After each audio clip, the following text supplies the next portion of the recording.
సభకు నమస్కారం. ఈరోజు రాయలసీమ సాగు తాగు నీటి ప్రాజెక్టుల గురించి ఈ సమావేశానికి విచ్చేసిన ప్రతి ఒక్కరికి కూడా పేరు పేరిన నమస్కారాలు. ఈరోజు ప్రస్తుతానికి సాగునీటి సమస్య కావచ్చు, కానీ ఇలాగే మన ప్రాజెక్టులను ఆపుకుంటూ పోతుంటే ఇది రేపటికి మనకి తాగడానికి కూడా నీళ్లు ఉండవు అని చెప్పని మరి మన పెద్దలందరూ కూడా సెలవిస్తూ ఉన్నారు. ఈరోజు ఈ సమావేశంలో మన పెద్దలందరూ కూడా మనం ఎదుర్కోబోయే సమస్యల గురించి వీటి గురించి అందరూ కూడా విశదంగా విపులీకరించి మాట్లాడడం జరిగింది.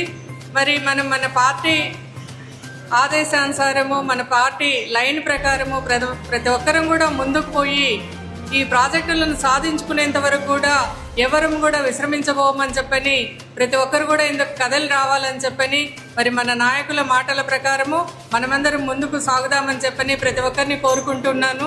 ఎందుకంటే ఇది కేవలం మన ఒక్కరికి సంబంధించిన సమస్య కాదు, రేపొద్దున భావితరాల సమస్యగా కూడా ఇది పరిగణించబోతుంది. కాబట్టి ప్రతి ఒక్కరం కూడా కలిసికట్టుగా ముందుకు పోదామని చెప్పని మిమ్మల్ని అందరినీ కోరుకుంటున్నాను.